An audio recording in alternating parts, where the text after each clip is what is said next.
Hello, it's John Heaton, coming to you from Cannizzaro Park in Wimbledon again.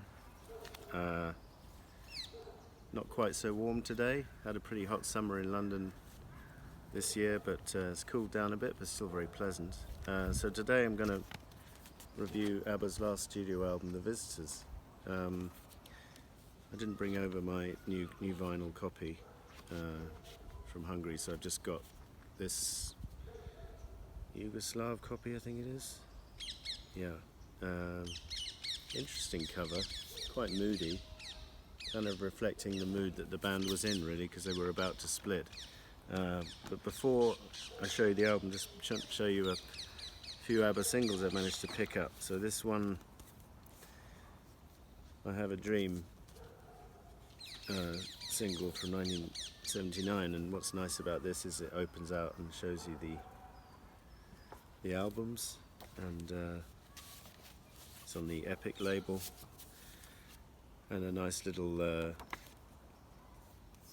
tribute to the UK fans with the Abba autographs here, which I have on a Greatest Hits album, but I don't have that to show you. So that was nice. And then the two of the singles from The Visitors, Head Over Heels, picture sleeve, nice, with the title track The Visitors on the B-side. Picked that up in a second-hand record shop in Warminster at the weekend. And then the picture disc for One of Us, backed up with the standout track Should I Laugh or Cry, which didn't make the album for some reason. Could easily have done, because it's one of the strongest tracks from the sessions in my opinion. So coming to the album, so it was the follow-up to Super Trouper. I'm going to try and speak up a bit because I left my microphone at home, I'm afraid, today. So Super Trouper had been a pretty blockbuster success, which produced The Winner Takes It All #1 single and Super Trouper #1 single. I remember being a little bit underwhelmed by the title track Super Trouper, but it was a solid album with tracks like Andante and Dante, and I'll review that one separately later. But this album came out and was successful, but again, it was during the period where at school, I was 17, it wasn't that trendy to like Abba, so it's only really retrospectively I've come to admire this album as much as I have. Unfortunately at the time, one got the mickey taken out of one if one was an open Abba fan, which is a bit ridiculous, but that's the way it was. So this, I think it's Yugoslavian, it's got the names of the tracks in the local language as well as English, and then we got the words.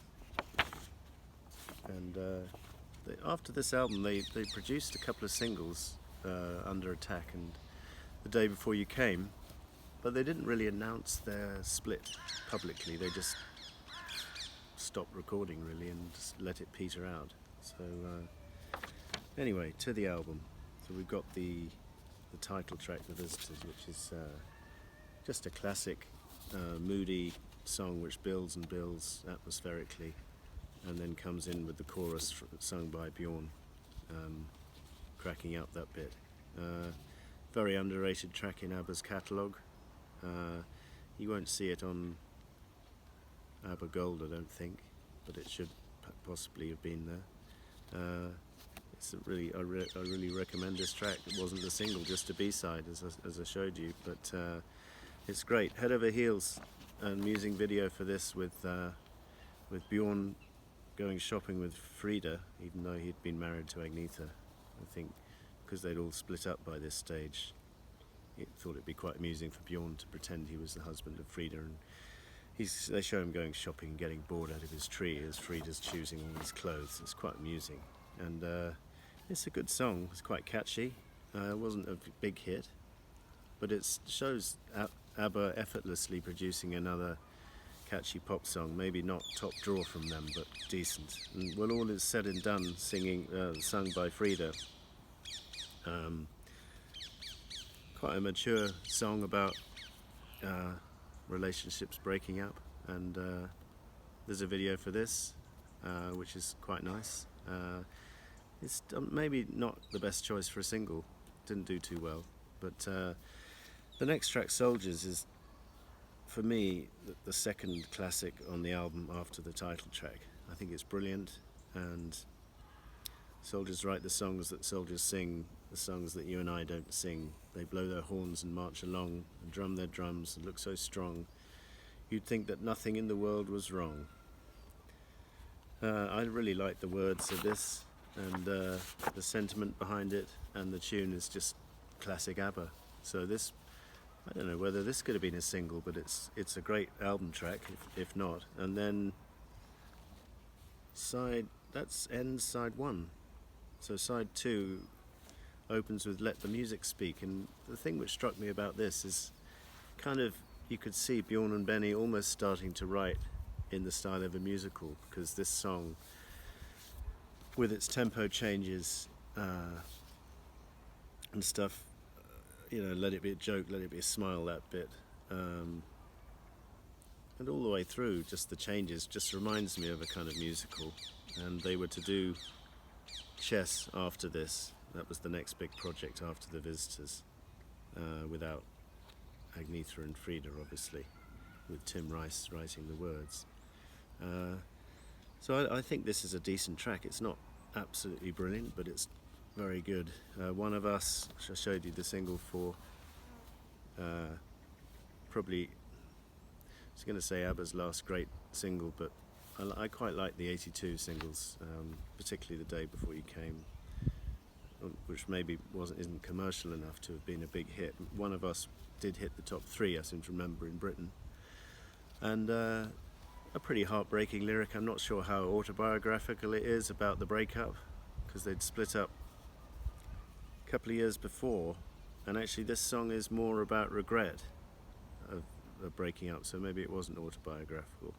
One of us is crying, one of us is lying in a lonely bed, staring at the ceiling, wishing she was somewhere else instead. One of us is lonely, one of us is only waiting for a call. Sorry for herself, feeling stupid, feeling small, wishing she had never left at all. So looking at that again, I don't think it's autobiographical at all, but decent lyrics from Bjorn and Benny there, and one of the highlights of the album. Brilliant. And then we get Two for the Price of One, which is Bjorn's lead vocal, and I was a bit harsh on this in a previous video when I was talking about Bjorn's lead vocals. I do think it's actually quite a catchy song, and I don't actually find the lyrics as off-putting or offensive as I might have indicated in the earlier video. I think it's harmless fun. It's a bit silly, but I think they are quite self-deprecating, because at the end, after that dreadful last line about, she said, "I'm sure we must be perfect for each other, and if you doubt it, you will be certain when you meet my mother." And then they go into this kind of jaunty ending, as if to say it's only a piece of fun. And if it's taken in that spirit, it's fine. And they performed it decently live, and good vocal from Benny and from Bjorn, and good tune, very catchy. Then we get another classic.